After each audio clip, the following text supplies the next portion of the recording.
Daniela, ¿cómo estás? ¿Dónde está la luna estrella? Por acá. Silva, ¿qué tal? ¿Cómo estás? ¿Ha venido? No ha venido, ¿no? No ha venido, ¿no, André? No, André, no, Yandel. Yandel, Adriana, ¿qué tal? ¿Cómo estás? Hola, muy bien, ya empezamos, muchachos. Yandel ya va a decir presente. Ah, ahí está. ¿Qué tal? ¿Cómo estás, Yandel? ¿Todo bien? ¿Todo tranquilo? Ujú. Ya, muy bien. A ver, chicos, ya, hoy sí vamos a cortar la clase, ¿no? Bueno, ya la tutora te va a indicar, ¿ya? Listo, empezamos. Tenemos dos temas, alta edad media e invasiones bárbaras, ¿ya? Alta edad media e invasiones bárbaras.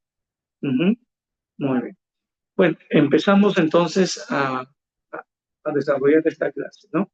Por ejemplo, cuando nosotros hablamos de invasiones bárbaras, nos vamos a ubicar en el contexto de los siglos 4 y 5. Pero en realidad, muchachos, en realidad, recordemos que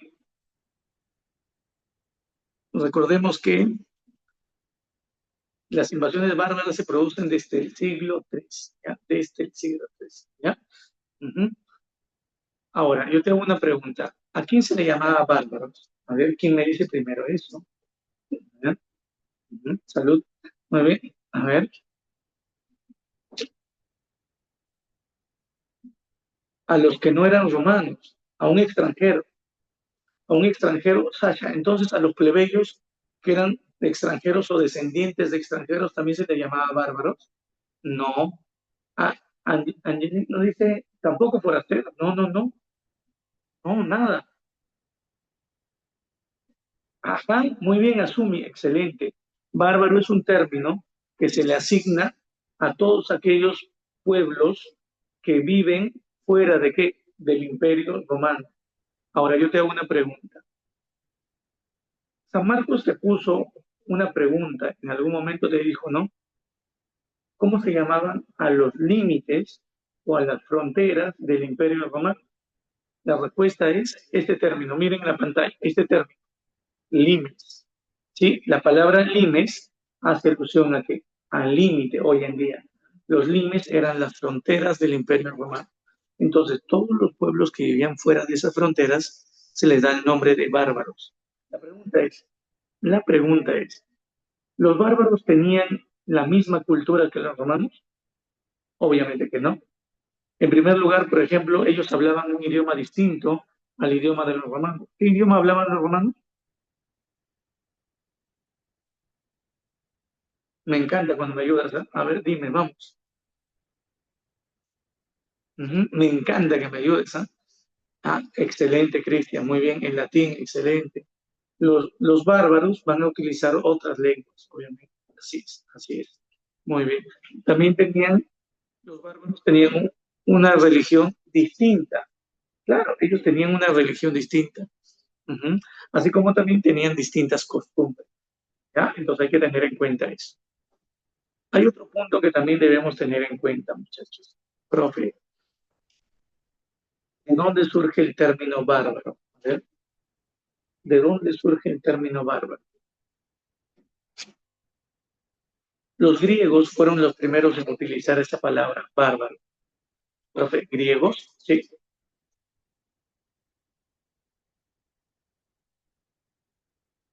los griegos. Profe, una pregunta. Los griegos van a llamar bárbaros a todos aquellos pueblos que vivían fuera de sus fronteras. Pero ¿de dónde viene la palabra bárbaro? A ver, alguien que me diga, ¿de dónde viene ese término bárbaro? ¿De barbarie? No. Lo que pasa es que los griegos, cuando trataban de escuchar qué hablaban, qué decían los bárbaros, escuchaban bla, bla, bla, bla, bla, bla. Esos puros barbuceos. Entonces, como escucharon solamente barbuceos, de ahí viene el nombre bárbaro. Y de bárbaro se origina barbarie. Hay que tener en cuenta también que los griegos consideraban que su cultura era superior a la cultura de los bárbaros. Eso es algo que debemos tener en cuenta. Ahora, por otro lado, también debemos tener presente lo siguiente, muchachos. Ujú. Barbuceos, barbuceos, barbuceos. Con U, no con O, barbu. Ujú. Ya, ahora yo te hago una pregunta, muchachos. Te hago otra pregunta aquí importante. Hay, hay tipos de bárbaros, sí. Hay un grupo de bárbaros, sí, que van a vivir en el norte de Europa. ¿Cómo se va a llamar a ese pueblo, a ese grupo de bárbaros que van a vivir en el norte de Europa, muchachos? Se le va a llamar germanos. Ahora entiendes por qué en el título del material aparecen migraciones germanas, ¿sí? Germanos, a los que viven en el norte de Europa, mayormente en el norte de lo que hoy llamamos el país de Alemania. ¿Estamos bien? Pero hay que tener en cuenta otro dato también importante. Profe, ¿qué dato? Hay que tener en cuenta también que hay otro grupo de pueblos bárbaros llamados hunos. No te vayas a olvidar. Profe, ¿y de dónde son los hunos? Los hunos son bárbaros, pero de origen ¿qué? Asiático. Son bárbaros de origen ¿qué? Asiático. Así es. ¿Ya? Hay que tener en cuenta eso. Son bárbaros de origen asiático. ¿Mm? Muy bien. Bueno, por otro lado, también es importante conocer cuáles son las causas de estas invasiones bárbaras. Profe, ¿cuáles son las causas? ¿Sí? ¿Cuáles vienen a ser las causas de estas invasiones? La primera causa, muchachos, la primera causa viene a ser la crisis climática que se vive en el siglo IV. La temperatura empieza a descender en el norte de Europa y eso prácticamente obliga a los bárbaros a buscar nuevas zonas agrícolas. Ujú. ¿Ya? Nuevas zonas agrícolas.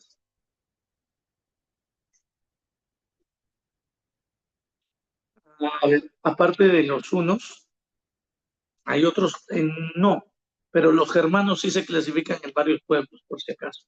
Anglos, sajones, godos, etcétera. Hay una clasificación. Ujú. Sí, claro, la crisis climática fue la causa principal. Ellos necesitaban zonas agrícolas. Ellos necesitaban zonas agrícolas. ¿Y dónde habían esos espacios agrícolas, muchachos? En el Imperio Romano de Occidente. Así es. Por otro lado, también podríamos hablar de otra causa. Profe, ¿cuál sería la otra causa?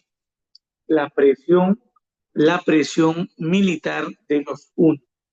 ¿Ya? La presión militar de los hunos. Joel, claro, lo que pasa es que esta crisis climática, sumado al aumento en la tasa de nacimientos, obligó obviamente a los bárbaros a buscar nuevos espacios agrícolas. Claro, lo que pasa es que si hay más personas y hay una crisis climática, entonces falta alimentos. Así es. Ujú. Y claro, hay otra causa. ¿Cuál viene a ser la presión militar de los hunos? Los hunos, habíamos dicho que eran un pueblo de origen ¿qué? Asiático, ¿verdad?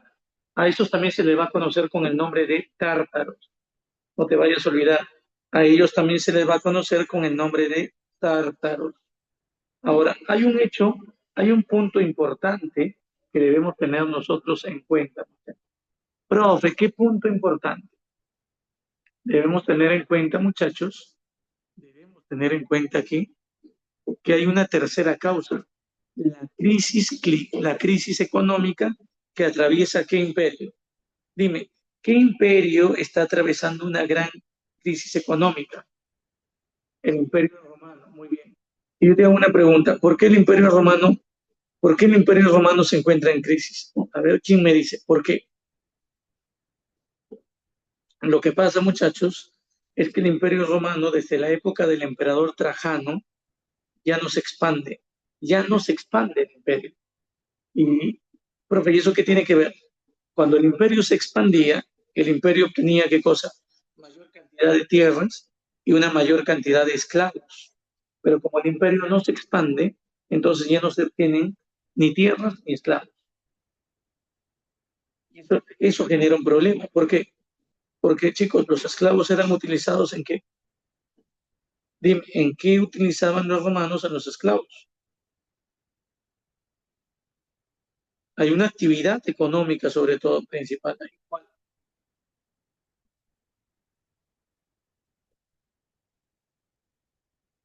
Muy bien, Joel. Muy bien, Karen. Excelente, Alejandra. Claro. La agricultura. Sí, claro, claro que sí. La agricultura. Es por eso que los romanos, ante la falta de esclavos, comenzaron a comercializar esclavos con los pueblos germanos e incluso con los hunos, no te vayas a olvidar, ¿ya? Incluso con los hunos.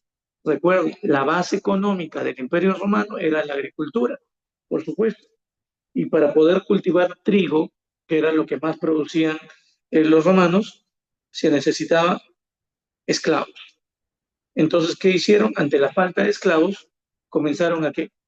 Comenzaron a comercializar esclavos con los germanos y también con los hunos. Por cierto, a los hunos también se les llama tártaros, ¿sí? Tártaros o hunos, no te olvides, ¿ya? Muy bien. ¿Hasta ahí se está entendiendo, muchachos? A ver, coméntame, ¿sí o no? Sí, muy bien, ok. Pero chicos, también hay que tener en cuenta lo siguiente. La crisis económica que atravesaba el Imperio Romano generó también una crisis militar. Profe, no entiendo por qué. Porque los militares que cuidaban las fronteras del imperio van a dejar de trabajar para el Imperio Romano. Profe, ¿por qué? Porque el imperio no les pagaba. El imperio, ¿cómo les pagaba a estos militares? El imperio les termina pagando entregándole tierras y esclavos. Pero si el imperio ya no se expande, ya no tiene tierras ni esclavos y no tiene cómo pagarle a los militares. Así que los militares descuidan las fronteras. Esto debilita las fronteras del Imperio Romano y esto va a facilitar el ingreso, disculpa, el ingreso de los bárbaros al Imperio Romano de Occidente. Así es, así es. Muy bien. A ver, por aquí.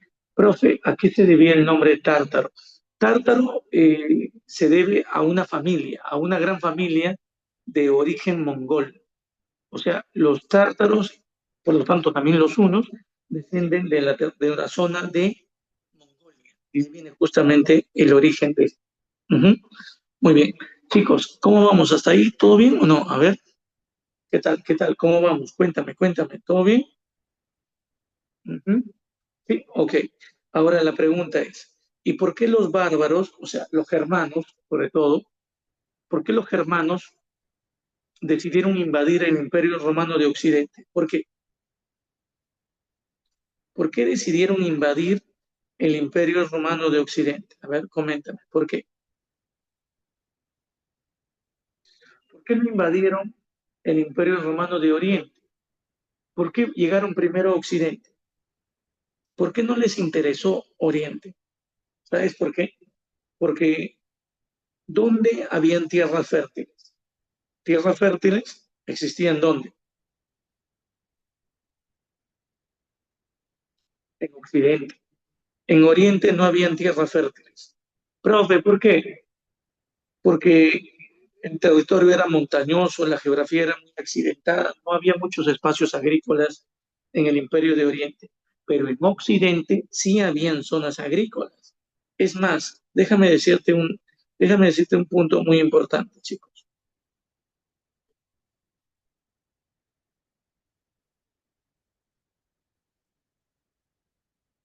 Por eso, la base económica del Imperio Romano de Oriente era el comercio. Ojo, era el comercio. Ahora, ¿qué pasa con las invasiones? Las invasiones se van a desarrollar de la siguiente manera.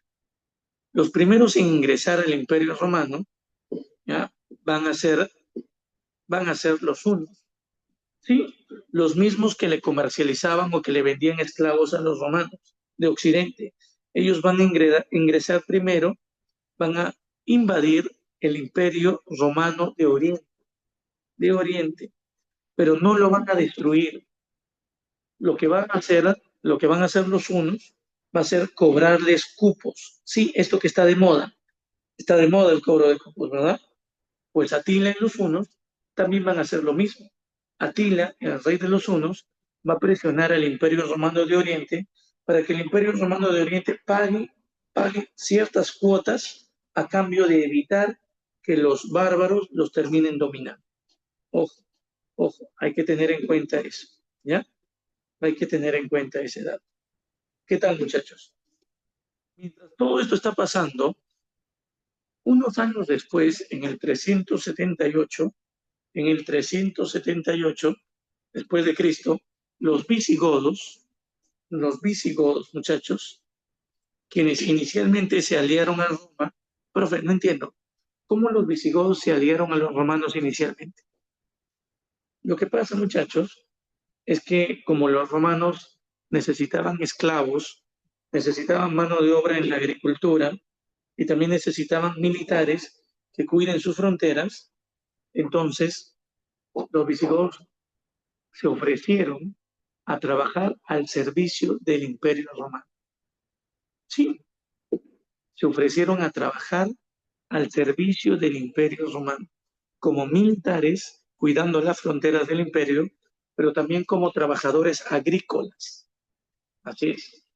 Por eso te digo que inicialmente hubo una alianza entre los visigodos y los romanos.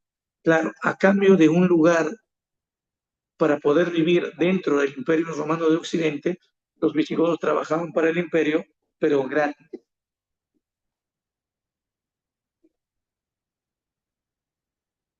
Pero poco a poco los visigodos se sintieron explotados. Sí, poco a poco los visigodos se sintieron explotados, muchachos. ¿Y qué crees? Se rebelaron, se sublevaron, se sublevaron con el imperio. Y hubo una batalla llamada la batalla de Adrianópolis, no te vayas a olvidar. En esta batalla los visigodos vencieron aquí a los romanos. Es más, un emperador romano de ese tiempo llamado Valente muere, sí, Valente muere en ese contexto, muchachos. Y los visigodos después de esto, ¿qué hicieron? Saquearon Roma y después, tiempo después, se van a establecer en la península ibérica, en lo que actualmente sería ¿qué país? España. Más adelante, en el año 395, el emperador Teodosio dividió el imperio, ¿te acuerdas? Ordenó que a su muerte el imperio sea dividido en dos partes, Oriente y Occidente. ¿Tú te acuerdas quiénes heredaron estos dos imperios, muchachos? A ver, ¿cómo se llaman a los hijos de Teodosio que se quedaron a gobernar tanto Oriente como Occidente? Muy bien, Marcia. Arcadio se quedó a gobernar el imperio de Oriente y Honorio se quedó a gobernar el imperio de Occidente. Así es. Muy bien, Tamaya, excelente, claro. Ujú. Tiempo después, en el año 410, los visigodos, liderados por Alarico, así se llamaba su gobernante, bonito su nombre, ¿no? Saquearon la ciudad de Roma y luego se marcharon a la península ibérica. 2 años después, los visigodos llegarían a la península ibérica bajo el mando de otro personaje llamado Ataulfo.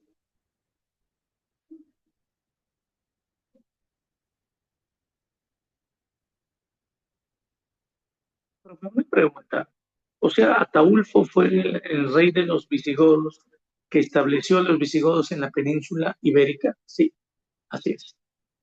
Pero hay que decir otra cosa más importante, chicos. Cuando los visigodos llegan a la península ibérica estaba poblada por otro pueblo bárbaro, los vándalos.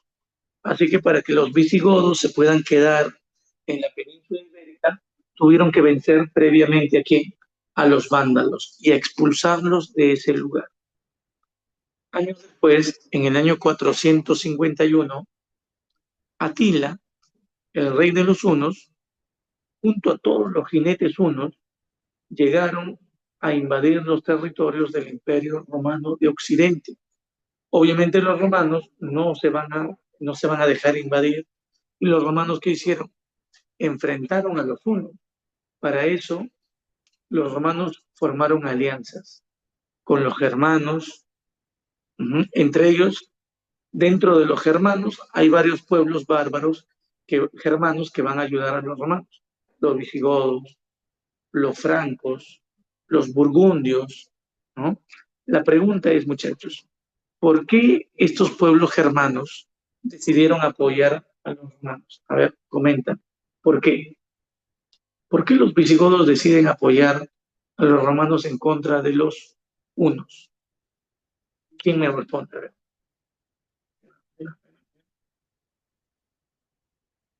Lo que pasa es que los hunos, ¿te acuerdas que los hunos se habían expandido y le habían ido quitando territorios a los germanos? Prácticamente los hunos habían empujado a los germanos al Imperio Romano de Occidente.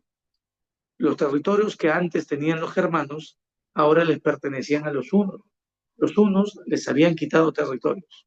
Y por eso es que ahora los germanos quieren vengarse, los visigodos, los francos quieren vengarse de los hunos. Y se produce una batalla. Aquí está, mire, la batalla de Chalons, o también conocido como la batalla de los campos cataláunicos.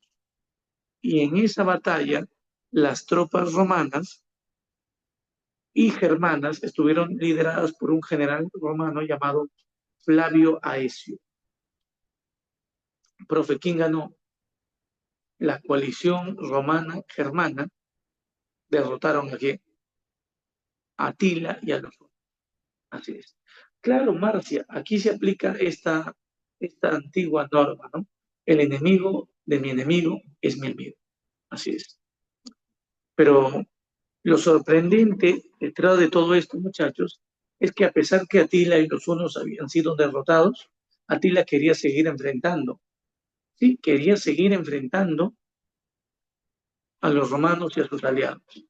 ¿Y sabes quién tuvo que aparecer y conversar con Atila para convencerlo de marcharse de Europa? ¿No? El Papa León. Sí, está de moda, ¿no?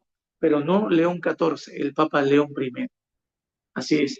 Nadie sabe lo que en verdad el Papa León I le dijo a Atila, pero el Papa convenció a Atila de marcharse de ese lugar. A ver, Yandel nos dice, un poquito, ¿puedes, Yandel, copiar y pegar nuevamente, por favor, lo que has escrito, por favor? Muchas gracias, muchas gracias.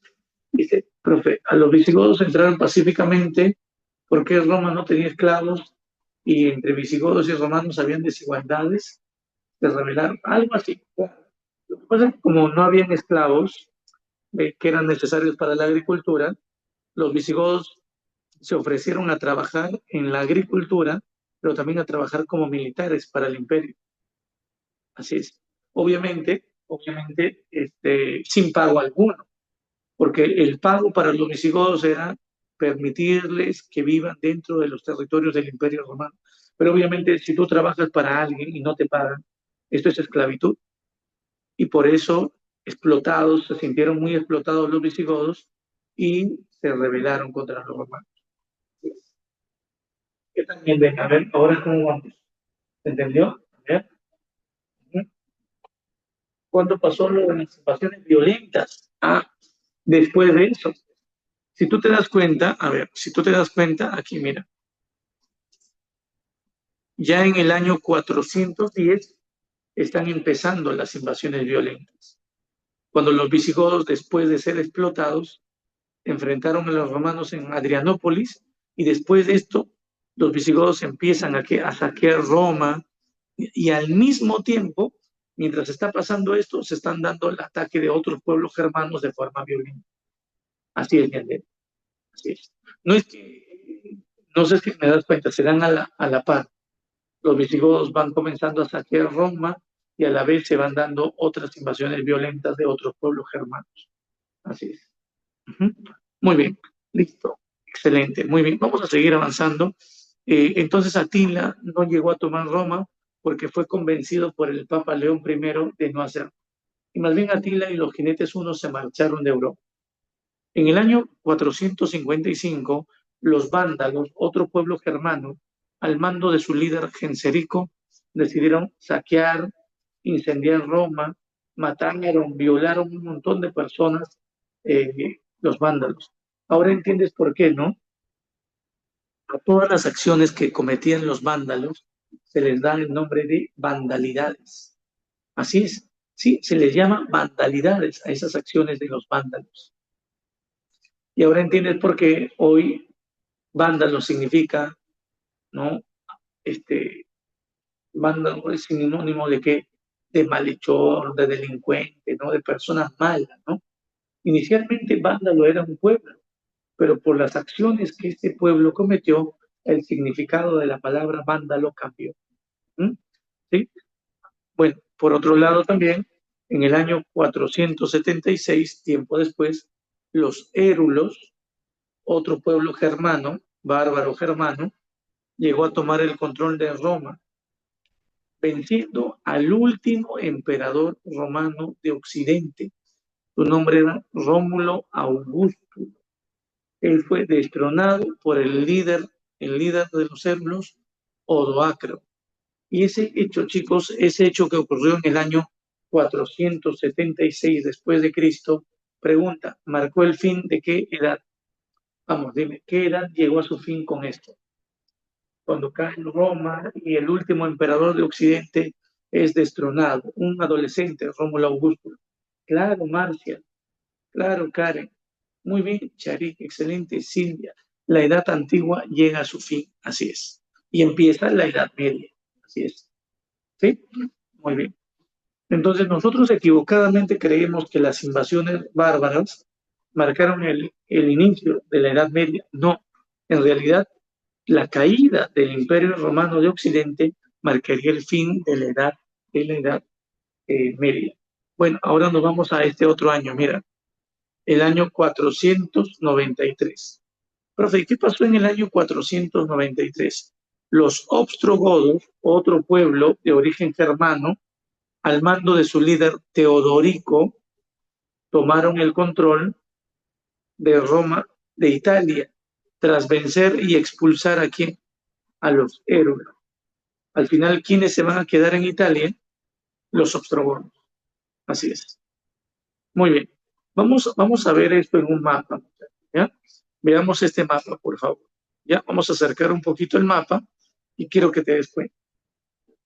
Al final el mapa quedó de esta manera. Miren, aquí en el norte de África, ¿quiénes se van a establecer definitivamente en el norte de África? Los vándalos. Sí, hay que tener en cuenta que los vándalos, antes de establecerse aquí, estuvieron aquí. ¿Cómo se llama esta península, chicos? ¿Cómo se llama esta península donde actualmente está España, Portugal? ¿Cómo se llama? Península Ibérica.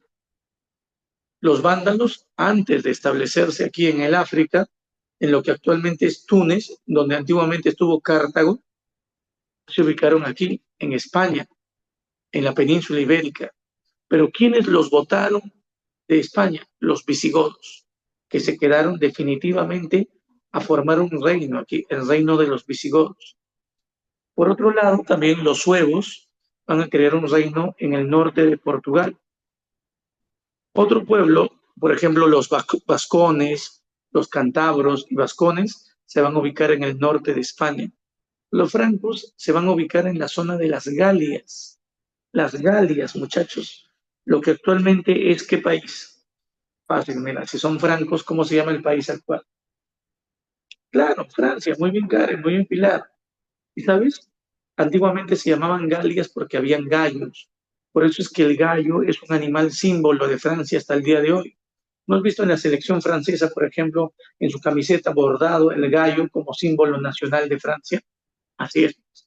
Ah, claro, obviamente, Pilar, obvio. Ahora, te voy a dar una chichita, un datito solo porque me has caído en gracia, ¿ya? El rey de los francos se llamaba Clodoveo, no te olvides. Clodoveo. Y Clodoveo va a ser el primer rey bárbaro que va a bautizarse al cristianismo.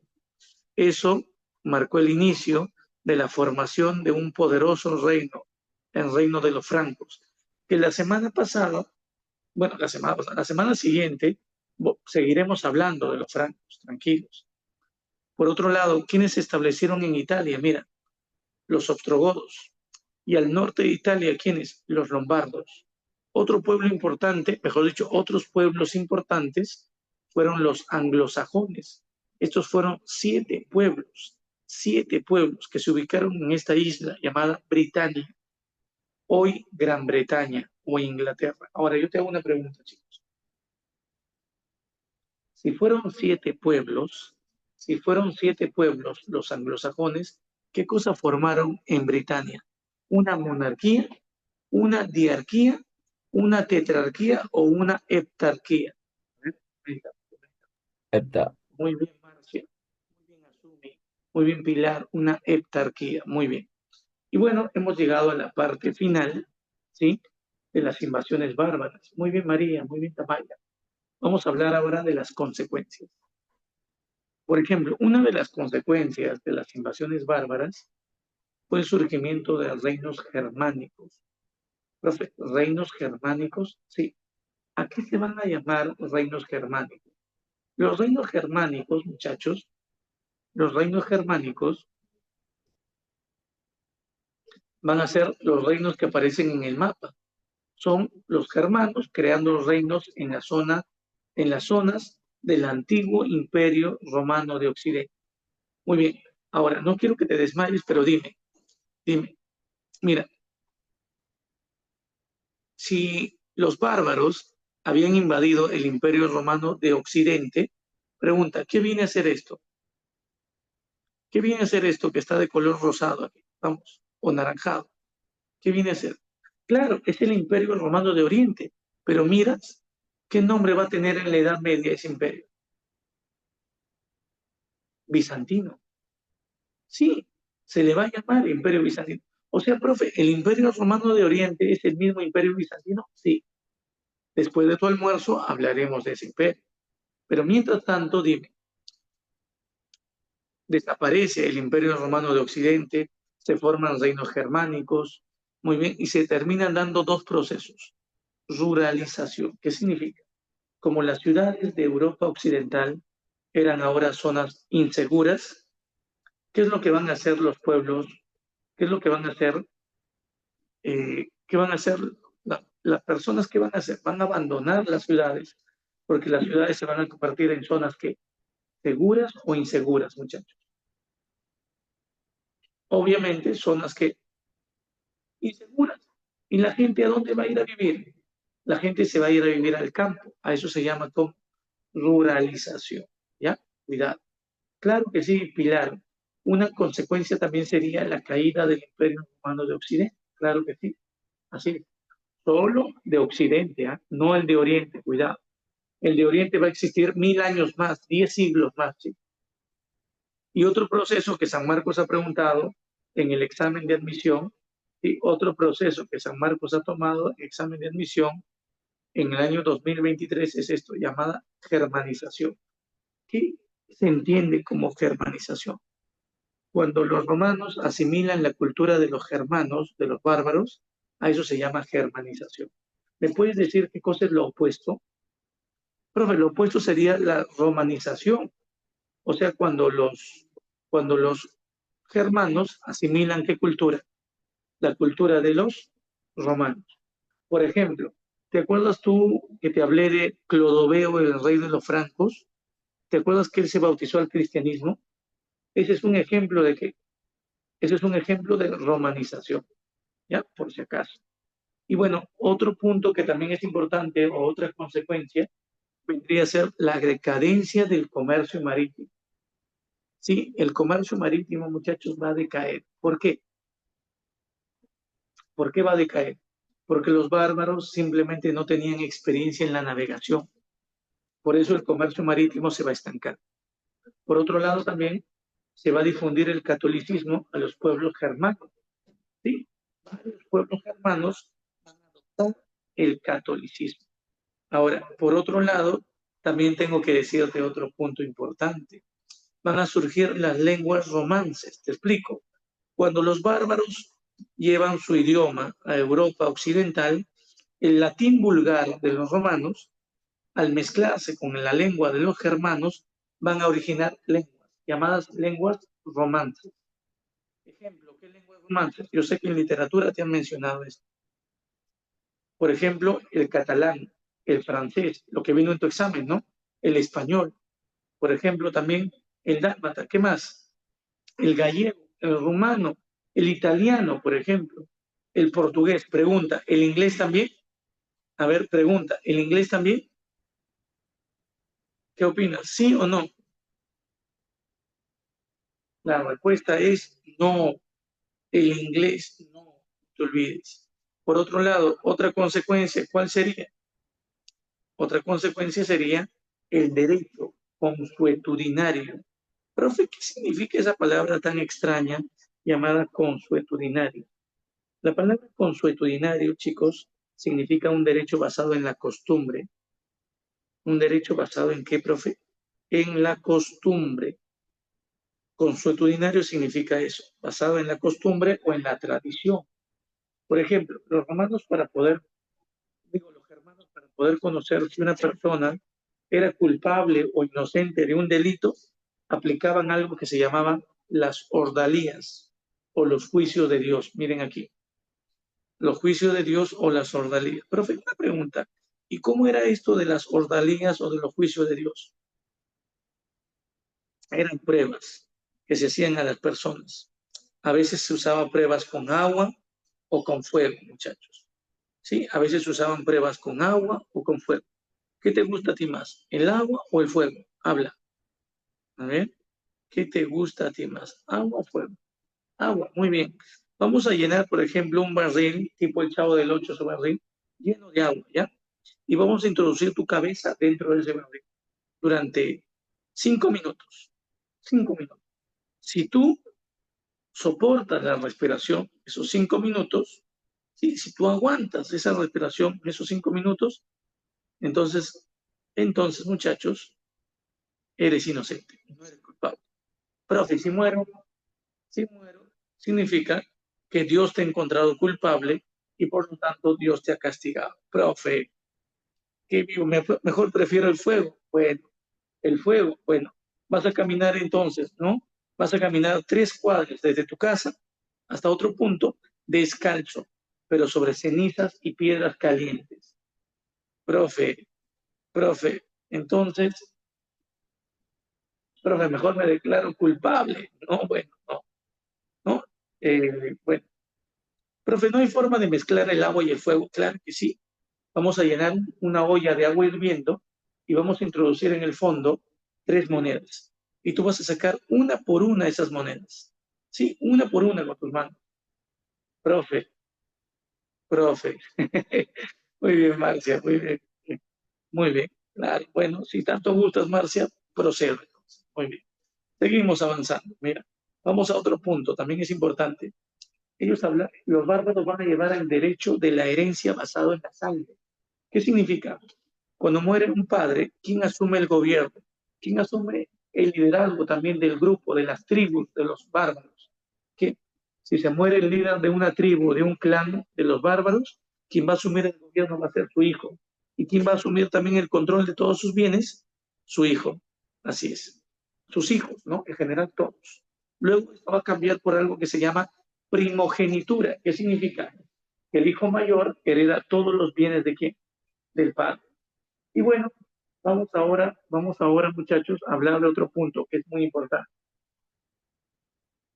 Los bárbaros también llevaron a Europa otros aportes, como los colchones.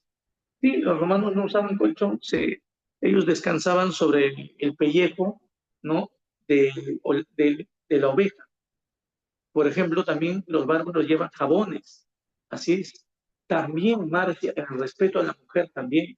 Pero eso no significa que los bárbaros o los germanos van a considerar que la mujer sea igual que el varón. No, la mujer va a ser inferior al varón, pero se va a mostrar un respeto hacia la mujer distinto a lo que los griegos y los romanos hacían. ¿Te acuerdas que los griegos y los romanos consideraban a la mujer un ser inferior? Y por eso había mucha homosexualidad en esos pueblos, ¿no? Uh-huh. Por ejemplo, los germanos también van a llevar botas, van a llevar los embutidos e incluso los pantalones. Hay que tener en cuenta que los romanos no usaban pantalones, usaban una especie de falditas, ¿no? No sé si has visto tú tu películas como La Pasión de Cristo, ¿sí? Ya. Lo que pasa es que los romanos son de una zona tropical, de clima tropical, cerca de la línea ecuatorial. En cambio, los germanos son del norte de Europa, son de zonas frías. Ellos necesitaban pantalones para abrigar sus piernas y otra cosa más. Bueno, chicos, con eso hemos terminado nuestra clase. Bueno, la primera parte, ¿no? El primer tema, porque el otro tema lo vamos a dejar para después del almuerzo. Bueno, Bueno, que que tengas un tengas buen un buen provecho, provecho, ¿no? ¿no? ¿No? ¿No? La La tutora tutora siempre siempre cuidando el cuidando el estómago de estómago de ustedes, ustedes, sobre todo sobre de todo de Yandel, que Yandel, hoy que día hoy ha día ha participado participado mucho. mucho. Muy Muy bien, bien. ya, Ya, nos nos vemos, vemos, chicos, chicos. cuídense. Cuídense. Hasta Hasta luego. luego. Chao, Chao, chao. chao. Este Este histórico, histórico. amigo. Hola, hola. ¿Cómo estás, María? Hola, Ronald. ¿Qué tal? ¿Cómo están? Buenas tardes. Ya, listo, muchachos. Entonces podemos continuar, ¿no?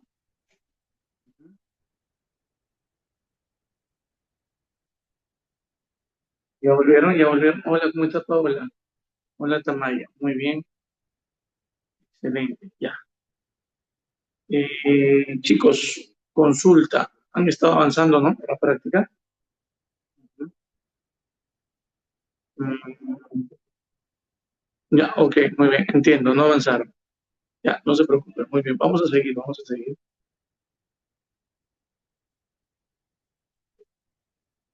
Ya, ok. Mm, un momentito, chicos.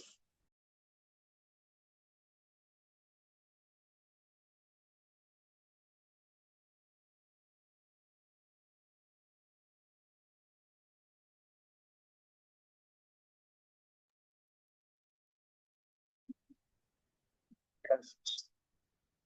Así te digo, mejor no digo nada. No, casi.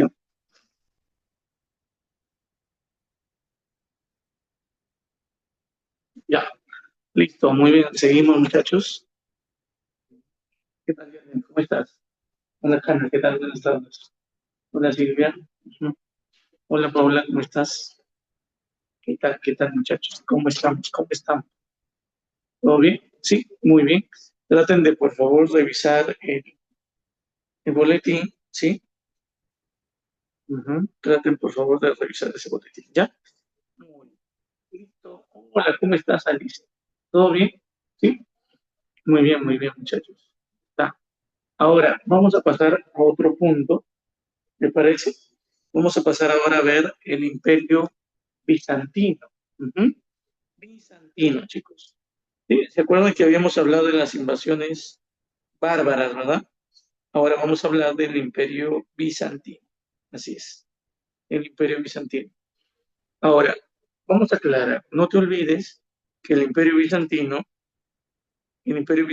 también es conocido como el Imperio, el Imperio Romano de Oriente. Así es, este viene a ser, muchachos, aquella parte del Imperio Romano que no, como te digo, este viene a ser aquella parte del Imperio Romano que no se destruyó producto de las invasiones bárbaras. Así es. Sí, no te vayas a olvidar de eso, ¿no? Este viene a ser, este viene a ser aquella zona del Imperio Romano que no se vino abajo producto de las invasiones bárbaras. Muy bien. Entonces, hay que ir anotando algunos puntos. Si tú te das cuenta, el Imperio Bizantino o el Imperio Romano de Oriente, que viene a ser lo mismo, se desarrolló entre el año 395 y el año 1453. Así es. Ojo, 1450. ¿Ya? Así es.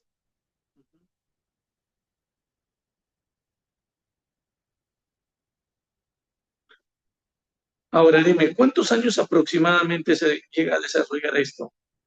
Coméntame, coméntame. ¿Cuántos años?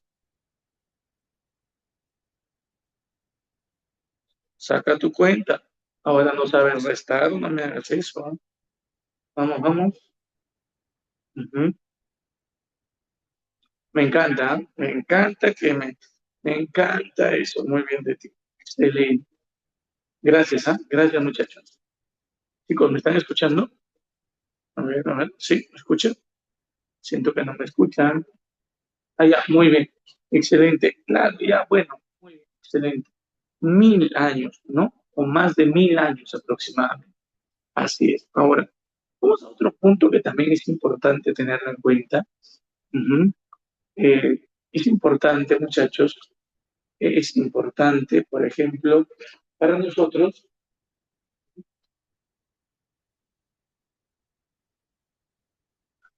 por ejemplo, tener en cuenta qué territorios formaban parte del imperio bizantino,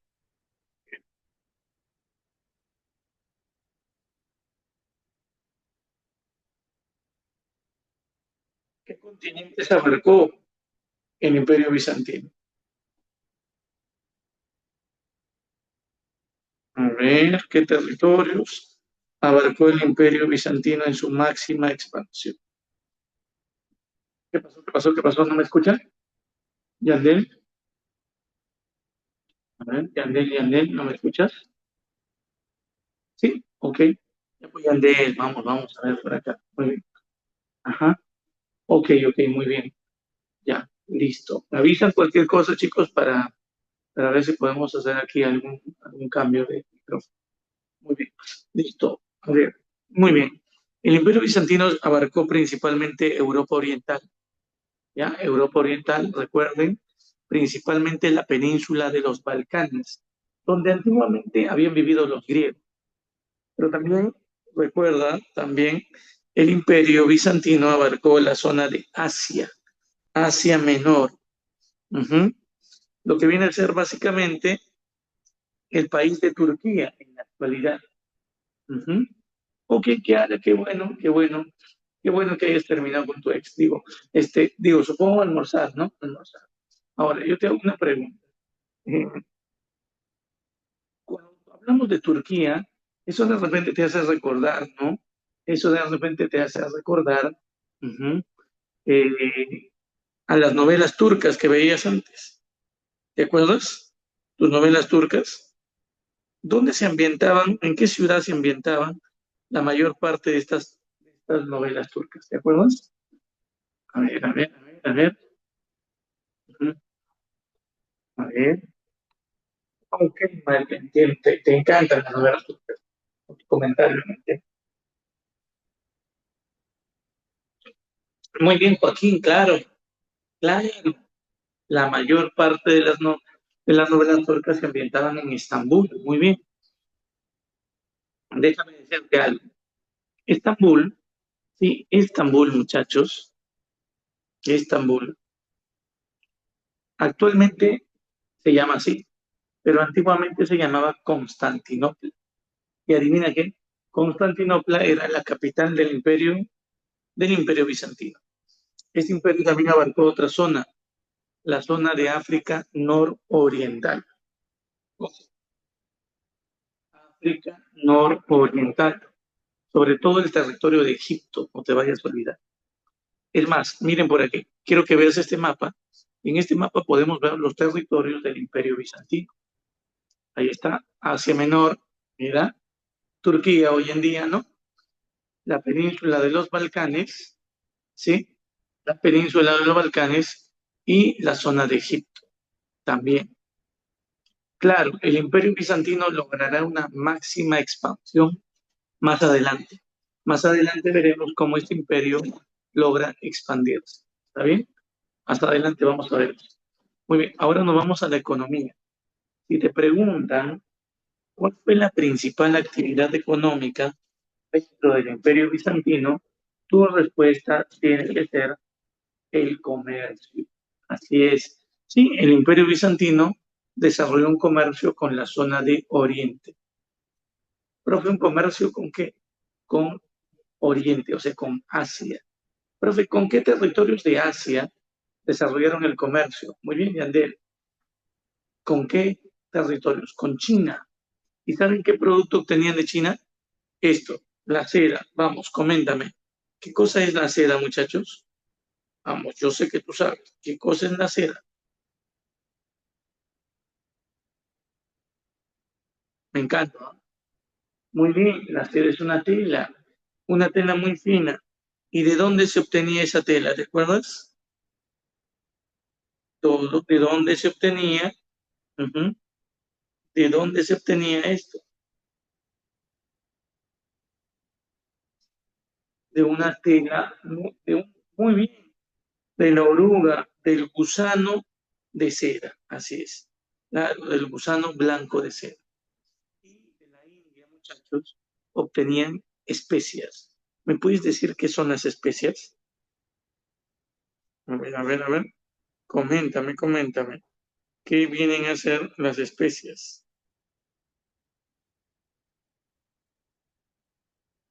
Condimentos. Claro, muy bien, Marcia. Lo que hoy en el mercado se llama especería, pues. Claro, condimentos. Muy bien. Ahora yo te hago una pregunta. La pimienta, muy bien, Rodrigo. Claro. Ujú. Entonces, ¿por qué era necesario las especias? Lo que pasa es que en Europa la comida era desabrida. Nada comparado a la comida peruana, que es exquisita. Entonces era necesario, por ejemplo, las especias, ¿no? Para darle un sabor agradable a esa comida. ¿Sí? Ahora hay que tener también en cuenta un punto importante. Las especias también cumplían otra función. Profe, ¿qué función? ¿Sí? Ser conservantes. Conservantes, así es. Conservantes en los alimentos. Por ejemplo, la pimienta, la sal, también cumplían esa función. Es más, ¿alguno de ustedes aquí ha comido tilapia? A ver, coméntame. ¿Alguien ha comido tilapia? Sí, muy bien. María, Pilar, así es. Claro, Marcia. La tilapia es un pescado muy salado, es un pescado de la selva, pero llega a la costa. ¿No te gusta, María? ¿No te gusta? Sabrosa la tilapia, carne blanca. Uy, uy, uy. Ok, entiendo. Nada que ver tú con la carne blanca de pescado. Nada que ver. Ujú. Oye, pero ¿sabes? ¿Por qué la tilapia es salada? Porque utilizan la sal para poder preservar qué cosa, para preservar el alimento durante su traslado a la capital. Por eso es salado. Ah, ya entiendo, profe. Sí, así es, muchachos, así es. Muy bien. Ahora, por otro lado, tengo que decirte otro punto importante. Otra actividad, otra actividad que va a jugar un papel importante en este tiempo va a ser, por ejemplo, la agricultura, como lo dijo Yandel. ¿Sí? Y van a haber zonas agrícolas. Por ejemplo, una zona agrícola viene a ser Egipto y la otra zona agrícola va a ser Siria, los dos grandes graneros del Imperio Bizantino. Pero por otro lado, también podríamos hablar de factores que facilitaron la larga duración de este imperio. Este imperio duró mucho tiempo y la larga duración de este imperio se debe básicamente, muchachos, se debe básicamente a la ubicación geográfica. Profe, ubicación geográfica, ¿sí? Ujú. Claro, esto es cierto, Marce. Los bizantinos desarrollaban un comercio marítimo por el mar Mediterráneo, mira por acá, luego entraban por el mar Egeo, entraban a un estrecho llamado Dardanelos, que está aquí, llegaban al mar Negro, desembarcaban en Constantinopla y de ahí se iban por tierra a China o en todo caso a la India. Así es. Y Constantinopla era el paso obligatorio. Ojo, era el paso obligatorio para el comercio de productos entre Asia y Europa. Ahora, recuerden por qué este imperio jugó un papel tan importante en la historia, o por qué el imperio bizantino duró tanto tiempo. La respuesta es, el imperio bizantino dura tanto tiempo debido a su ubicación geográfica. ¿Cómo era la geografía? Habían defensas naturales. Por ejemplo, mira, difícil de invadir por aquí, por el norte de los Balcanes, cordilleras. Aquí está el Mar Negro. Aquí hay otra cordillera que se llaman los Montes Caucasos. Y aquí hay desiertos. Por aquí, Egipto rodeado de desierto. Difícil de invadir. ¿Me entiendes? La ubicación geográfica creó prácticamente murallas naturales o obstáculos naturales que evitaron la invasión. Ahora, A esto le vamos a sumar también otro punto importante: la unidad administrativa, política, legal y religiosa que venía teniendo el Imperio Bizantino, así como también la actividad comercial. Profe, actividad comercial. Sí, su próspero comercio facilitó que este imperio termine durando mucho tiempo. Y a esto también le voy a sumar, muchachos, la capacidad que tuvo el Imperio Bizantino de poder asimilar o sintetizar aportes tanto griegos, romanos, cristianos e incluso de pueblos de Oriente como de los persas. Sí, así es. Ahora, por ejemplo, también podríamos hablar de la evolución histórica. Evolución histórica, sí. Se va a llamar al primer emperador bizantino. El primer emperador bizantino se va a llamar Arcadio. Ojo, primer emperador bizantino se denomina Arcadio. ¿Ya? Arcadio. Sí, los que conocen un poquito de historia saben que Arcadio viene a ser el hijo de quién? De Honorio. Digo, de Teodosio. ¿Te acuerdas que Arcadio y Honorio heredaron el Imperio Romano cuando se dividió? ¿Te acuerdas? Honorio se quedó con Occidente, Arcadio se quedó con Oriente, ¿verdad? Claro, sí se acuerdan, ¿no? Ujú. Entonces, si te preguntan a ti, ¿quién fue el primer emperador bizantino? Tu respuesta sería Arcadio. ¿Por qué? Porque el Imperio Romano de Oriente es el mismo Imperio Romano de, es el mismo Imperio Romano o el mismo Imperio Bizantino, no te vayas a olvidar. Ahora, pero el más grande emperador fue sin lugar a dudas Justiniano. Justiniano durante su gobierno justamente que se desarrolló en el siglo VI, el Imperio Bizantino vivió una etapa de auge, de apogeo. ¿Y cuál fue el objetivo de Justiniano dentro de, dentro de su gobierno? Él tenía un objetivo: reconstruir el antiguo Imperio Romano. Pero chicos, cuando yo hablo de reconstruir el antiguo Imperio Romano, ¿a qué me refiero? A ver, ¿a qué me refiero? Primera opción, reconstruir el Imperio Romano de Occidente. O segunda opción, reconstruir la unidad del antiguo imperio romano. Habla, a ver, habla.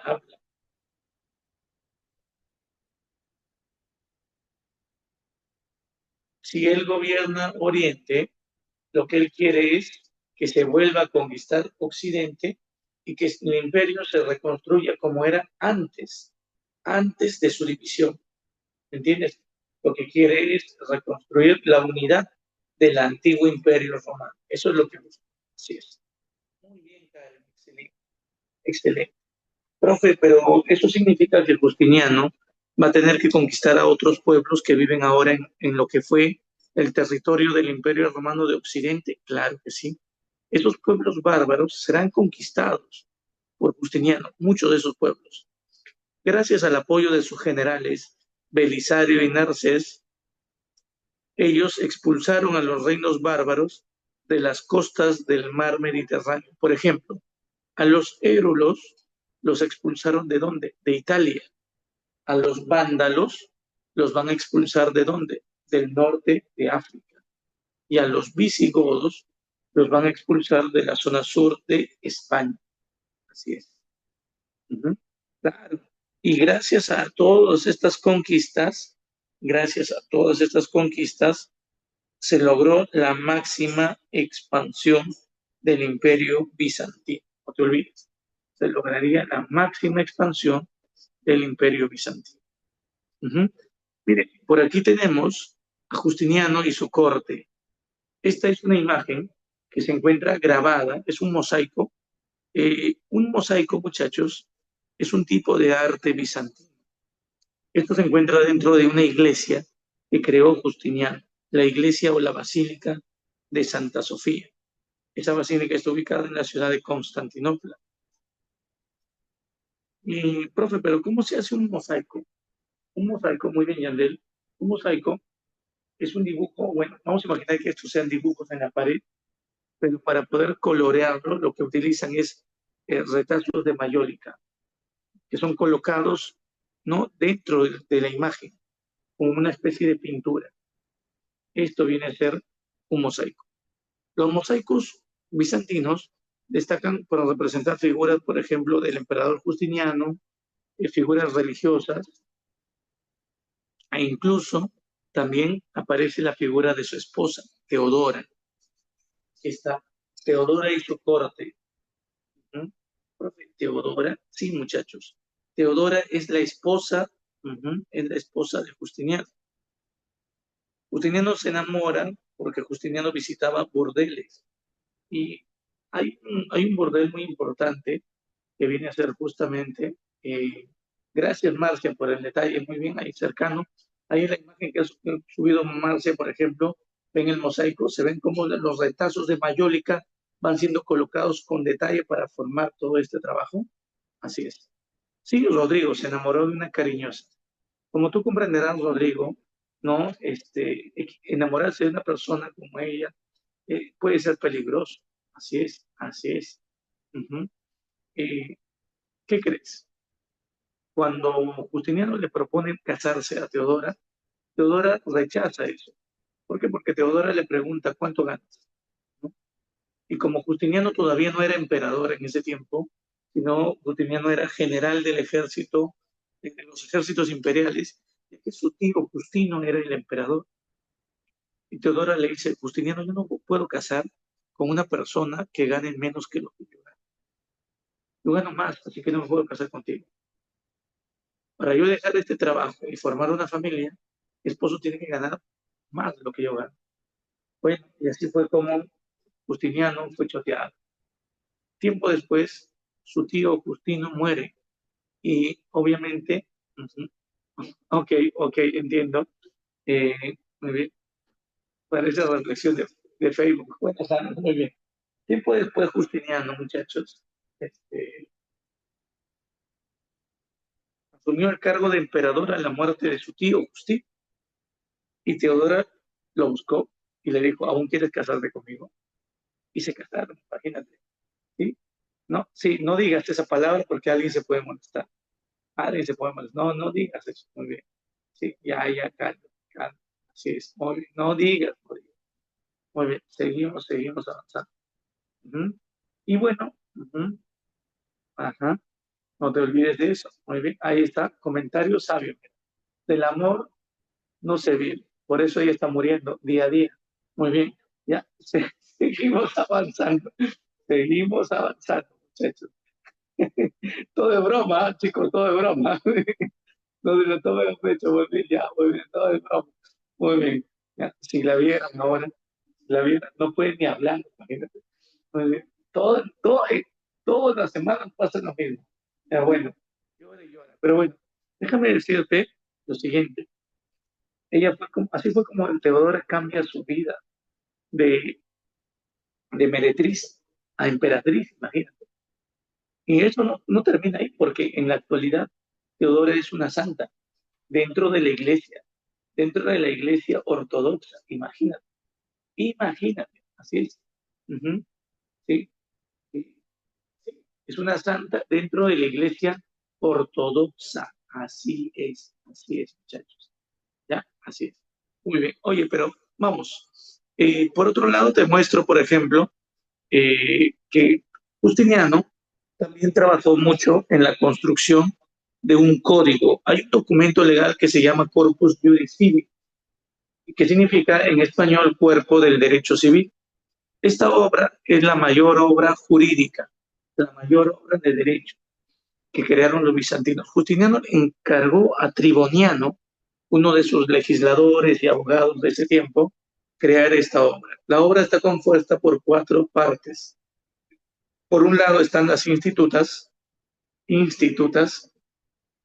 que vienen a ser o viene a ser un manual de principiantes, un manual de estudiantes de derecho, no te vayas a olvidar. Por otro lado, también tenemos las pandectas o digestos. Profe, ¿qué vienen a hacer? Son conocimientos de antiguos legisladores romanos, ¿no? Donde te recomiendan cómo se debe aplicar ciertas leyes. Y por otro lado también tenemos Eh, mm, por otro lado, y bueno, por otro lado, también debemos tener en cuenta el códex o código, ¿sí?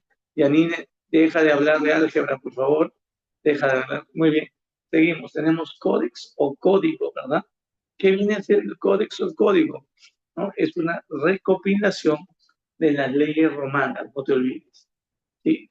Aquí se encuentran las leyes romanas. Profe, desde la ley de las 12 tablas, no, porque antes de esto, muchachos, ok, muy bien, antes de esto, eh, ya el emperador Adriano en el Imperio Romano había hecho una recopilación de leyes.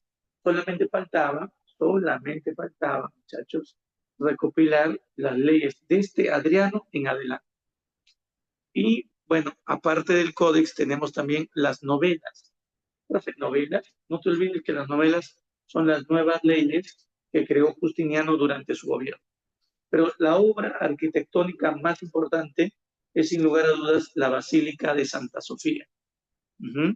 Esa gran iglesia, y justamente aquí te muestro la imagen, miren, esta es la iglesia de Santa Sofía, una gran iglesia, muchachos.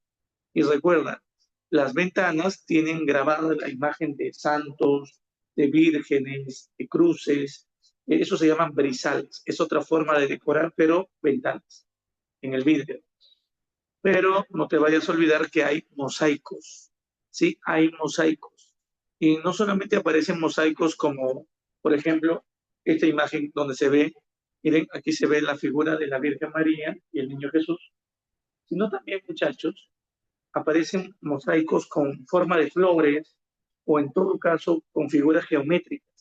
Si tú ves en el arte bizantino mosaicos con figuras geométricas o de flores, esto demuestra que hay una influencia de los persas. ¿Sí? La influencia del arte persa se puede ver dentro de los mosaicos bizantinos.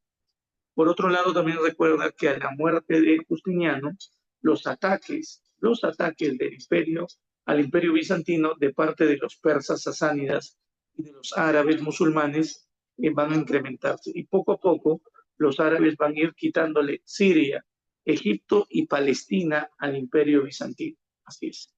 Pero para evitar más ataques, un emperador llamado Heraclio creó las temas. ¿Pero de qué son temas? Las temas vienen a ser provincias militarizadas del Imperio Bizantino. Ojo, son provincias militarizadas del Imperio Bizantino. No te vayas a olvidar de eso. Ahora, después de la muerte de Heraclio, después de la muerte de este personaje, asumió el gobierno también León. Está de moda, ¿no? León III, no te vayas a olvidar. Así es. Uh-huh. Profe, apodado como Elisauro. León III, muchachos, durante su gobierno promovió algo que se conoce como la querella iconoclasta. Profe, querella iconoclasta, sí, promovió la destrucción de imágenes sagradas. Ojo, lo que hace es promover la destrucción de imágenes sagradas. ¿Qué imágenes son sagradas? A ver. Claro, Ronald, por supuesto. No les tomó captura. Muy bien. Ya, a ver, para que todos también de pasadita tomen captura. Si puedes, Ronald, por favor, compártelo con tus compañeros, ¿ya? Con tus compañeros. No seas envidioso, compártelo, por favor. ¿Ya? Muy bien. Bueno, te decía, León III el Isáurico, durante su gobierno promovió lo que se llama querella. Querella, gracias, Marcia. Querella iconoclasta. Profe, ¿qué viene a ser la querella iconoclasta? Significa, muchachos, promovió la destrucción de imágenes sagradas. Ojo, se promueve la destrucción de las imágenes sagradas. Profe, ¿qué tipo de imágenes? La imagen de la Virgen María, la imagen de Jesús, la imagen de la Sagrada Familia, de los santos. Y la pregunta es, ¿por qué se terminaba promoviendo la destrucción de imágenes sagradas? ¿Acaso el emperador León III era ateo? No, muchachos, no era ateo. Más bien, él era muy apegado al Antiguo Testamento. Pero recuerda que en el Antiguo Testamento se señala lo siguiente. El Antiguo Testamento dice, ¿no?, que se prohíbe el culto, ¿no? O la adoración a cualquier tipo de imagen. Esto es idolatría. Profe, entonces el emperador León III, al terminar ordenando la destrucción de las imágenes sagradas o de las imágenes sagradas, buscaba generar una conciencia en la población, una conciencia anticatólica, para que la población rechace la presencia de la iglesia cristiana y obviamente él se pueda apoderar del control de las tierras que tenía la iglesia. Miren aquí una imagen donde se puede presenciar cómo se estaba eliminando el rostro, por ejemplo, de los santos, ¿no? El rostro de Jesús, etcétera. Por otro lado, durante el gobierno del emperador, no, catolicismo no marcha, cristianismo. Todavía no existe la religión católica, todavía no. Ahora vamos a ver cómo nace justamente la religión católica. Tiempo después, durante el gobierno del emperador Constantino IX, se produjo el cisma de Oriente. Profe, ¿qué cosa es el cisma de Oriente? El cisma de Oriente, muchachos, viene a ser, cisma de Oriente, viene a ser la destrucción, ¿sí? La destrucción de imágenes sagradas. Ojo, y se va a promover la destrucción de imágenes sagradas. Pero no solamente eso, en el cisma, más que el rechazo a las imágenes, se va a promover una división, ¿sí? Una división total de la iglesia cristiana. Y van a nacer dos iglesias, la iglesia católica en la zona de Europa Occidental y la iglesia ortodoxa, llamada también iglesia bizantina, porque esta iglesia va a estar ubicada en Europa Oriental, o sea, en territorio del Imperio Bizantino. La iglesia ortodoxa, que es la que nos interesa, tuvo como sede la ciudad de Constantinopla. Y ellos siguen al pie de la letra lo que dice el Antiguo Testamento. Esto, muchachos, esto hay que entenderlo de la siguiente manera.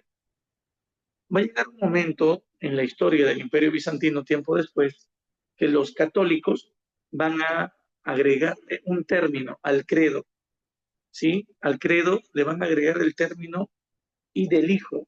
Este término se llamaba filioque, filioque. Este término significa y del hijo. Pero los ortodoxos no van a agregar el filioque, o sea, el término y del hijo en el credo, porque van a considerar que esto es una forma obviamente de terminar eh, alejando el credo originario, modificándolo. Y eso va a generar un problema religiosos, ideológicos, teológicos entre ambas iglesias. Ahora, yo tengo una pregunta. ¿Quién es la máxima autoridad dentro de la Iglesia Católica? A ver, ¿quién es la máxima autoridad dentro de la Iglesia Católica? El Papa, muy bien, está de moda, ¿no? Claro, el Papa. Pero ¿quién es la máxima autoridad en la Iglesia Ortodoxa que justamente se terminó difundiendo dentro del Imperio Bizantino? La respuesta es el patriarca. Si tú revisas, por ejemplo, el Antiguo Testamento, Moisés, Abraham, Jacob, por ejemplo, ¿qué cosa eran? Patriarcas. Así es. Y por cierto, el primer patriarca bizantino, o el primer patriarca ortodoxo, fue Miguel de Celulario. Tiempo después, durante el gobierno de Constantino XI, el imperio llegaría a su fin. En 1453, cuando se produce la invasión de qué pueblo, ¿te acuerdas? ¿Cómo se llama el pueblo que va a invadir la ciudad de Constantinopla? En 1453, los turcos otomanos, liderados por el sultán Mohamed II o Mehmed II, pusieron fin al imperio bizantino, destruyendo las murallas de Constantinopla a través de unos cañonazos. Los cañones, recuerdan, le van a dar la ventaja a los turcos. Cuando cae la ciudad de Constantinopla, la capital del imperio bizantino, ese hecho, muchachos, marcó el fin de qué? Ese hecho marcó el fin de la Edad Media y dio inicio a una nueva edad, la Edad Moderna. Pero muchachos, la siguiente clase nosotros vamos a seguir todavía hablando de la Edad Media, porque tenemos que hablar de otros puntos, ¿no? Hay otros puntos importantes también. Bueno, así terminamos la parte teórica. Ahora nos vamos a la parte práctica. A ver, vamos. Ujú. A ver, vamos. Demuéstrame que se está avanzando. Dice, pregunta uno. Durante la tardía Edad Antigua, las relaciones comerciales entre los pueblos bárbaros y el Imperio Romano se caracterizaron por el intercambio de bienes esenciales. Uno de los productos más valorados por los romanos en este comercio era, ¿te acuerdas? No, no era la seda, no. Recuerda que ellos necesitaban, ante la crisis agrícola, necesitaban esclavos, recuerda. Y como ya no se expandía el imperio, entonces, ¿qué hacían? Tenían esclavos comprándolo. Entonces, ¿cuál sería tu respuesta? Gracias a Jesús. ¿Cuál sería tu respuesta? La B, pues. Sí, la B, esclavos. ¿Está? Listo. Vamos ahora con la pregunta número 2. Dice, durante la Alta Edad Media, los tártaros, al igual que otros pueblos nómadas de Asia Central, establecieron vínculos basados en alianzas estratégicas y en lo que les permitió fortalecer su posición en los sistemas. Oye, esto tiene que ver con la pregunta anterior. Uh-huh. Claro, estos tártaros o los hunos lograron establecer vínculos, alianzas, pero también un comercio con el Imperio Romano. Entonces la respuesta sería la intercambios que comerciales. Así es, eso sería. Muy bien, muy bien, Silvia, muy bien, Carlos. Muy bien, Marcia. Número 3. La pregunta está al final. Nos dice qué principio regía la herencia entre los hermanos. ¿Te acuerdas cómo era esto de la herencia de bienes, títulos, cargos? ¿Te acuerdas? Se moría el jefe de una tribu bárbara, quien asumía el gobierno de sus hijos. ¿Por qué? Porque había un derecho de herencia basado en qué. Muy bien, excelente. Muy bien, Karen. Muy bien, Silvia. Muy bien, Venezuela. Muy bien, Marcia. Excelente, Gabriela. Muy bien. La respuesta sería la trance. Claro, se transmitía todo esto a través de el derecho de sangre. La respuesta aquí sería la E, efectivamente. Ahora nos vamos a la pregunta número 4. Dice, durante la Alta Edad Media, las migraciones germánicas marcaron el inicio de importantes cambios sociales y políticos en Europa Occidental. Uno de estos pueblos, los francos, lo usaron en el Rin es un río al norte de Alemania, por si acaso, y se establecieron en la Galia, lo que hoy es Francia, ¿no? Donde lograron consolidar un reino poderoso bajo el liderazgo de Clodoveo. Este proceso influyó o incluyó la fundación de la dinastía merovingia, que marcó un periodo significativo en la historia medieval. Y nos dice, ¿no? Fue un factor clave en la consolidación del poder franco y en el establecimiento del reino centralizado en la región. Vamos, vamos, vamos. ¿Qué marcas de la B? ¿El pacto establecido con los visigodos? No, los francos. No, no, no, no, no. Un factor decisivo fue el bautizo que hizo su rey, ¿te acuerdas? Clodoveo. Clodoveo se bautizó al cristianismo. Eso fue importante para la formación de un poderoso reino, en este caso visigodo. Vamos ahora con la pregunta número 5. La pregunta 5 nos habla del contexto de las invasiones o migraciones germánicas y nos hablan de, ¿no? Bueno, nos ponen 4 puntos para que se relacionen. Así es, claro, Marcia, la romanización. Así es. Muy bien. A ver, número 1, derecho romano, ¿con qué lo relacionas? No, el derecho consuetudinario, derecho romano, claro. Un sistema jurídico escrito que sentó las bases del derecho civil moderno, claro. Sería 1C. 2, organización política romana. ¿Con qué vas a relacionar esto? ¿Okay? Con la centralización del poder y la figura de quién? Del emperador. Sí, claro, muy bien. Claro. 2A, muy bien. 3. A ver, Derecho germánico. Este sí viene a ser que el que sigue las tradiciones, el que está basado en las tradiciones o en las costumbres, ¿no? Entonces, ¿cuál sería tu respuesta? A ver, la A, sí, ¿no? Porque la organización política germánica, punto 4, sería con la D, ¿no? El liderazgo local y de caudillos tribales. Respuesta 1C, 2A, 3B y 4D. La clave sería la alternativa A. Muy bien, ahora nos vamos a la pregunta número 6. Dice, en la Alta Edad Media, tras las migraciones germánicas y la caída del Imperio Romano, los reinos bárbaros se enfrentaron al desafío de integrar dos tradiciones jurídicas distintas, el derecho romano y las leyes germánicas. Este proceso dio lugar a sistemas legales que reflejaban la combinación de ambos enfoques.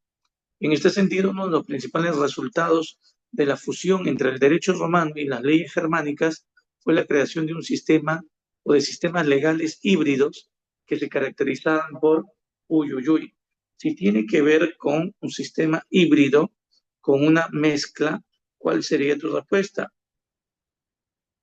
Obviamente, la C, que dice, muy bien, ¿eh? Que dice la coexistencia de los principios racionales del derecho romano con, con las normas consuetudinarias, o sea, basadas en la costumbre del derecho de los germanos. Así es, muy bien.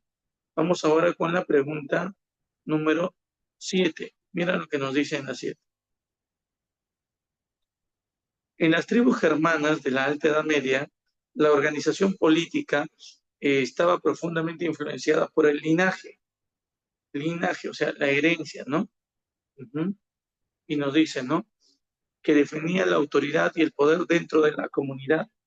¿Cómo impactaba el linaje en la estructura política de los germanos? ¿Cuál sería tu respuesta? A ver, siete las veces. A ver, claro, el liderazgo se transmitía dentro de un mismo familia o clan a través de la herencia. Así es, esto está relacionado a la parte política. Muy bien, y al linaje. Muy bien, número 8. Dice, en el siglo XI, las tensiones entre la iglesia latina y la iglesia griega ortodoxa aumentaron considerablemente debido a los conflictos doctrinales y a diferencias culturales. Entre los aspectos más polémicos fue el añadido del término al credo. ¿Te acuerdas? ¿Cuál es el término? Y del hijo. ¿Cómo se llama ese término? Filioque, ¿verdad? ¿Te acuerdas? Sí, eso lo agregaron los católicos y obviamente los ortodoxos. La iglesia ortodoxa no aceptó esto. Y esto generó, ¿qué cosa? Una serie de diferencias. Solo por modificar un poquito el credo.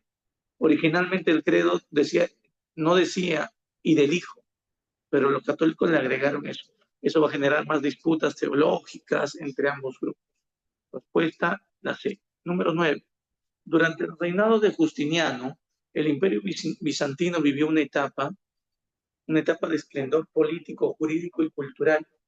Este emperador buscó restaurar la grandeza del imperio romano mediante reformas legales, campañas militares y proyectos arquitectónicos. Entre sus logros destacan importantes aportes que marcaron la historia bizantina. Sobre sus acciones, identifique las correctas. 1. Ordenó la compilación del Corpus Juris Civilis como base del derecho civil. Sí, ¿no? Claro. 2. Reconstruyó la Basílica de Santa Sofía tras la revuelta de Nica. Sí, hay una revuelta, una rebelión en Nica y los rebeldes destruyen parte de la Basílica de Santa Sofía. Justiniano aplastó la rebelión de Nica con éxito y trabajó en la reconstrucción de la Basílica de Santa Sofía. Verdadero.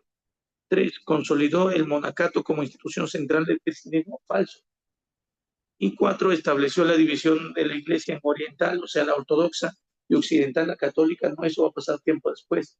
¿Cuál es tu clave entonces? A ver, ¿cuál sería tu clave? Solamente la 1 y la 2, ¿verdad? Muy bien, Alice. Excelente, Marcia. Muy bien, Karen. Muy bien, Silvia. Respuesta, la A. Muy bien. Número 10. Dice, en la parte final nos dice, uno de los principales resultados de las campañas de Justiniano contra los ostrogodos en Italia fue en la campaña de Justiniano contra los ostrogodos en Italia. Justiniano logró vencer la zona de Italia, volvió a ser incorporada a donde? Al Imperio Bizantino. ¿Cuál sería tu respuesta? Ok, pues claro, muy bien. La restauración del control bizantino sobre la península italiana. Vamos ahora a la pregunta 11. Nos dice, identifique lo correcto en relación a Justiniano. Dice, 1. Las campañas militares lograron recuperar antiguos territorios romanos en las costas o en el Mediterráneo. Sí, claro. Conquista Italia, el norte de África, ¿verdad? ¿El Corpus Juris Civilis influyó en el derecho europeo occidental? Claro que sí. La revuelta de Nica consolidó el poder de Justiniano tras ser reprimida con éxito. ¿Qué opinas? Sí, ¿no? ¿Verdadero? Y 4. La Basílica de Santa Sofía fue construida como una fortaleza. Ahí se hace falso. No es una fortaleza, solamente es un lugar religioso. Respuesta 1, 2 y 3. Así que la clave aquí sería la alternativa B. Esa sería tu respuesta. Muy bien, vamos con la pregunta número 12. Muy bien, Marcia. Dice, a ver, en la parte final nos dice una de las principales contribuciones jurídicas, o sea, legales, del Imperio Bizantino fue la compilación y la sistematización de leyes conocidas como, muy bien, Yandel, ¿cómo se llama esto? Excelente, Karen. Muy bien, Alice, excelente. Chicos, se llama Corpus Juris Civilis. En la pregunta número 13 te hablan también del Corpus Juris Civilis y te dicen, ¿no? La parte final, miren, aquí dice, el Corpus Juris Civilis promovido por el emperador Justiniano constituye una de las principales contribuciones del Imperio Bizantino a la civilización occidental. Claro, lo que pasa es que este derecho romano mezclado con el derecho germánico, o que recibió aportes del derecho germánico, va a ser la base del derecho europeo. Así que, ¿cuál es la respuesta? La C, ¿no? Esto desarrolló posteriormente, permitió el desarrollo del derecho romano-germánico en Europa. La pregunta número 14 nos dice, ¿no? Mira, nos dice aquí, en la parte final, señale aquel enunciado que caracteriza al arte bizantino y evidencia la influencia de tradiciones orientales como las de Persia. ¿Te acuerdas? En el arte bizantino se hacían mosaicos y la influencia persa se ve en mosaicos no religiosos, ¿no? Sino mosaicos geométricos y de flores. ¿Cuál es la respuesta? La C, ¿verdad? Muy bien. La incorporación de motivos geométricos y florales en los mosaicos. Tenemos también la pregunta 15, nos dice, marquemos verdadero o falso en relación a la germanización. Dice, ¿la élite germánica estableció un régimen de gobierno, la monarquía electiva? No. Recuerden que la monarquía era no electiva, no se elegía, sino a través de un derecho de herencia. Entonces, esto es falso, se contradice, ¿no? ¿Mm? 2. El bautismo de los reyes germánicos contribuyó a la difusión del cristianismo entre los sectores populares. Sí. Por ejemplo, cuando Clodoveo se termina bautizando, ¿te acuerdas? Eso hizo que todos los pueblos, todo su pueblo posteriormente vaya adoptando también la fe cristiana. La verdadera. 2 o 3. Los reinos germánicos se organizaron políticamente a través del derecho consuetudinario. Sí, un derecho basado en la costumbre. Y 4. El proceso de invasiones incrementó la ruralización de la sociedad con el consecuente retroceso del comercio. Sí, muy bien. ¿Cuál es la clave entonces? La C. Muy bien. Y con eso estaríamos terminando. Muchísimas gracias. Cuídense, cuídense. Hasta la siguiente clase. Nos vemos. Chao, chao, chicos. Que tengan una buena semana.